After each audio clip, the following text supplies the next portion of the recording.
Assalamualaikum warahmatullahi wabarakatuh. Nama saya Nisrina Putri dari 2PA17, NPM 115 21043.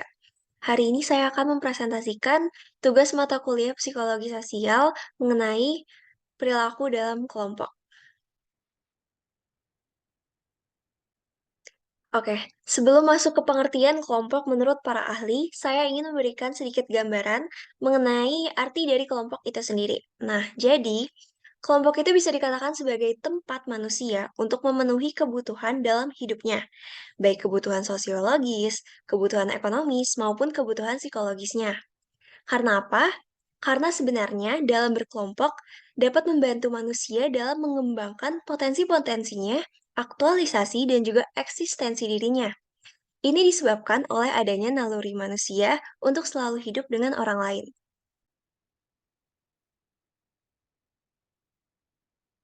Kemudian selanjutnya ada pengertian kelompok menurut para ahli. Yang pertama ada menurut Mulyana. Kelompok merupakan sekumpulan orang yang mempunyai tujuan bersama yang berinteraksi satu dengan yang lain untuk mencapai tujuan bersama, mengenal satu dengan yang lain, dan memandang mereka sebagai bagian dari kelompok tersebut. Kemudian ada menurut Syamshu dan kawan-kawan, yakni adalah kelompok merupakan kumpulan dua orang atau lebih yang secara intensif dan teratur selalu mengadakan interaksi sesama mereka untuk mencapai tujuan bersama yang telah ditetapkan, dan secara sadar mereka merasa bagian dari kelompok yang memiliki sistem norma tertentu, peranan, struktur, fungsi, dan tugas dari masing-masing anggota kelompok untuk mencapai tujuan bersama. Kemudian selanjutnya ada pengertian kelompok menurut Slamet. Nah, kelompok menurut Slamet adalah dua atau lebih orang yang berhimpun atas dasar adanya kesamaan, berinteraksi melalui pola atau struktur tertentu guna mencapai tujuan bersama dalam kurun waktu yang relatif panjang. Sedangkan menurut Johnson dan Johnson, sebuah kelompok adalah dua individu atau lebih yang berinteraksi tatap muka yang masing-masing menyadari keanggotaannya dalam kelompok. Masing-masing menyadari keberadaan orang lain yang juga anggota kelompok dan masing-masing menyadari saling ketergantungan secara positif dalam mencapai tujuan bersama dan saling menghargai kemungkinan keuntungan.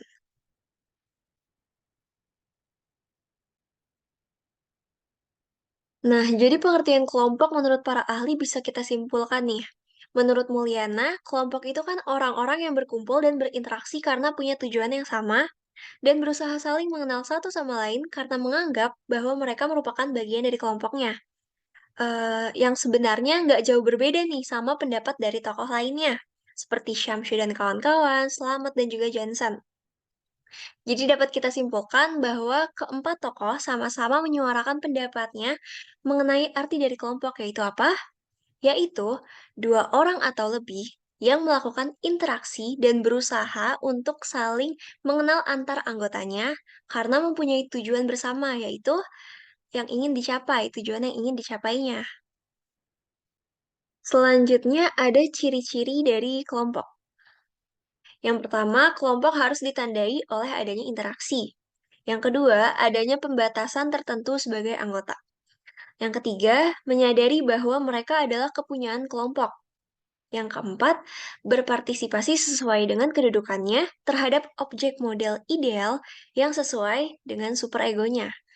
Kemudian selanjutnya, adanya ganjaran dari kelompok terhadap anggota yang melanggar norma dan ketentuan kelompok lainnya.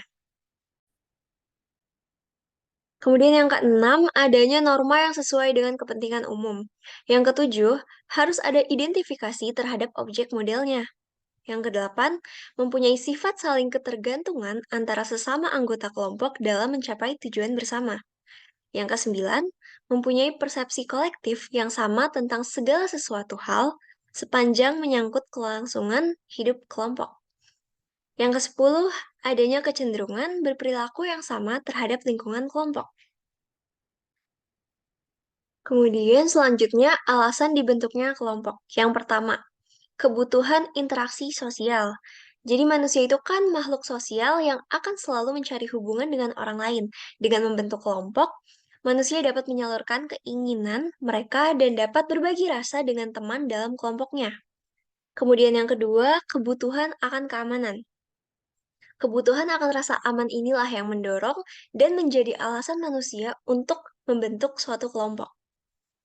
Yang ketiga ada kebutuhan akan status.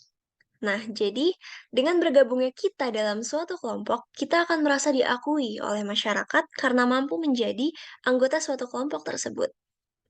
Yang keempat, kedekatan tempat kerja. Nah, dengan adanya kedekatan tempat kerja atau kedekatan ruang akan terbentuknya suatu kelompok, baik secara sadar maupun secara alamiah. Yang kelima, tujuan bersama. Nah, biasanya suatu kelompok tuh terbentuk karena adanya kesamaan visi dan misi antara anggotanya, tentunya untuk mencapai tujuan yang sama. Nah, setelah tadi dibahas mengenai kelompok, kita jadi tahu nih bahwa manusia dianggap sebagai makhluk sosial karena pada dasarnya manusia itu tidak bisa memenuhi kebutuhannya sendiri. Manusia itu perlu bantuan orang lain. Manusia akan selalu hidup berdampingan dalam suatu kelompok agar bisa saling mengandalkan. Nah, karena sekarang saling berdampingan nih, maka dalam hal ini diperlukannya sebuah aturan yang kita kenal dengan istilah norma, norma sosial. Norma sosial itu apa sih? Jadi norma sosial itu merupakan seperangkat aturan atau panduan hidup yang biasanya tidak tertulis, tetapi tetap akan terus berlaku dalam kehidupan masyarakat. Sebagai aturan, norma sosial memiliki sifat memandu, memengaruhi hingga menentukan serta mengatur tindakan seseorang. Nah, ketika norma dilanggar, maka akan ada sistem sosial yang terganggu nih. Sedangkan jika norma selalu ditaati, maka sistem sosial juga bisa berjalan sebagaimana mestinya. Selanjutnya ada peran sosial. Peran sosial itu tingkah laku yang diharapkan dari seseorang atau kelompok sesuai dengan status atau kedudukan yang dimilikinya. Nah, peran sosial menjadi penting dalam suatu masyarakat atau kelompok karena mengatur perilaku seseorang yang berada di dalam kelompok berdasarkan norma berlaku di dalamnya. Kemudian selanjutnya ada peran gender. Nah, perilaku yang dipelajari di dalam suatu kelompok masyarakat atau komunitas yang dikondisikan bahwa kegiatan, tugas-tugas, atau tanggung jawab patut diterima baik oleh laki-laki maupun perempuan. Itu merupakan pengertian dari peran gender. Nah, adanya ketidakadilan peran dapat menimbulkan masalah nih. Maka perlu adanya keadilan atau kesetaraan gender, yakni mengacu pada kesetaraan hak, tanggung jawab, kesempatan, perlakuan, dan penilaian atas perempuan dan laki-laki. Nah, kesetaraan gender yakni kebebasan memilih peluang-peluang yang diinginkan tanpa adanya tekanan dari pihak lain. Kedudukan dan kesempatan yang sama di dalam pengambilan keputusan dan di dalam memperoleh manfaat dari lingkungan. Dalam situasi yang setara ini, tidak adanya diskriminasi berdasarkan jenis kelamin seseorang dalam memperoleh kesempatan dan alokasi sumber daya, manfaat, juga dalam mengakses pelayanan.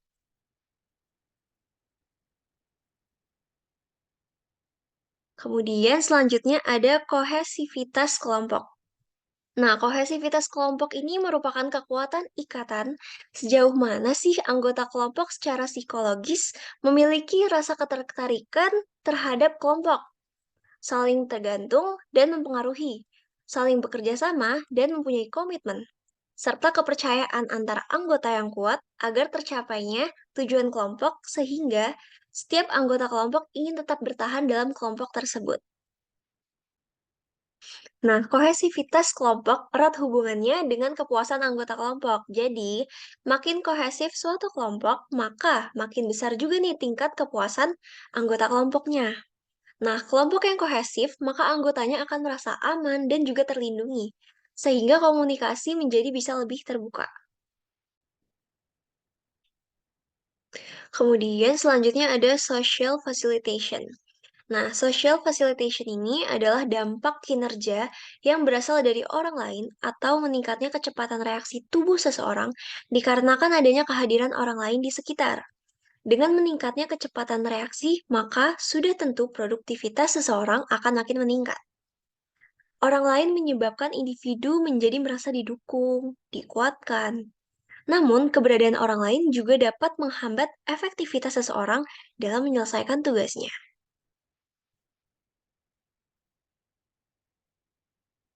Nah, contoh dari social facilitation, ini adalah ada seseorang yang dapat menerima pelajaran lebih mudah ketika belajar secara berkelompok atau bersama-sama dibandingkan belajar secara individual. Selanjutnya, penyebab timbulnya fasilitas sosial dipengaruhi oleh tiga faktor nih. Yang pertama ada alertness. Nah, jadi ketika kehadiran orang lain membuat kita merasa lebih siaga gitu. Contohnya, mahasiswa akan lebih siaga dan teliti mengerjakan ujiannya sendiri saat dosen mengawasi selama proses ujian berlangsung. Lalu yang kedua ada evaluation apprehension. Nah, ini ketika kehadiran orang lain membuat kita merasa lebih peduli akan penilaian orang lain terhadap kita. Contohnya, dalam suatu pesta, tiba-tiba ada orang lain mengamati kita. Tentu kita akan berpikir, apakah ada yang salah nih dari baju yang kita pakai mungkin, atau dari riasan gitu.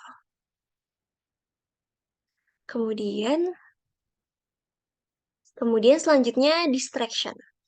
Jadi, ini tuh ketika kehadiran orang lain dapat mengalihkan perhatian kita saat menyelesaikan tugas. Contohnya, ketika sedang asyik mengerjakan tugas, namun tiba-tiba ada teman rumah yang mengajak bermain gitu, jadi teralihkan. Kemudian, selanjutnya ada social loving. Jadi social loving itu, merupakan kecenderungan orang untuk berkinerja buruk bila tugasnya tuh sederhana. Sebaliknya nih, berkinerja lebih baik jika tugasnya kompleks. Jadi terjadi dalam kondisi hadirnya orang lain dan kinerja mereka secara individu tidak dapat dievaluasi. Nah, social loving atau kemalasan sosial ini merupakan, apa ya, berkurangnya usaha atau dorongan individu ketika bekerja dalam kelompok atau secara kolektif. Nah, dibandingkan jika ia mengerjakan secara individualis atau sendirian. Kemudian selanjutnya ada deindividuasi, yakni melonggarnya hambatan normal terhadap perilaku. Jika orang-orang tidak dapat diidentifikasi, berakibat meningkatnya tindakan-tindakan intensif dan penyimpangan atau suatu proses hilangnya kesadaran individu karena melebur di dalam kelompok atau bisa dikatakan sebagai pikiran kolektif. Sekian yang dapat saya sampaikan pada kesempatan kali ini. Mohon maaf bila ada kata yang salah. Wassalamualaikum warahmatullahi wabarakatuh. Terima kasih.